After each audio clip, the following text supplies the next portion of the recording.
அனைத்து பார்வையாளர்களுக்கும் வணக்கம். தற்போது நீங்கள் மானிப்பாய் மேற்கு கட்டுடை அரசடி விநாயகர் ஆலய பாலஸ்தாபன கும்பாபிஷேக நிகழ்வை பார்வையிட்டுக் கொண்டிருக்கிறீர்கள்.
நேற்றைய தினம் பூர்வாங்க கிரிகள் ஆரம்பமாகி இன்றைய தினம் பாலாலயத்திலே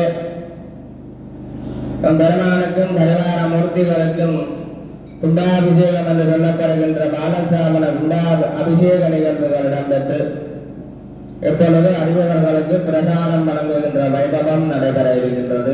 இந்த பாலாலயத்திலே அதுதான் அந்த பேரே பாருங்கள், பால் ஆலயம். அதை நாங்கள் நன்றாக பிரித்து பார்த்தால் அதனுடைய பொருள் எங்களுக்கு விளங்கும். அவர் ஆலயமாக இருக்கின்ற ஆலயத்திலே சுத்தி கும்பிடுவாரோ, அங்க பிரதர்சனம் செய்வாரோ, அல்லது ஆலயத்தின் முன்னாலே பொங்கல்கள் செய்வதோ, விசேடமான கும்பங்கள் வச்சு அபிஷேகங்கள் எதுவுமே செய்யக்கூடாது.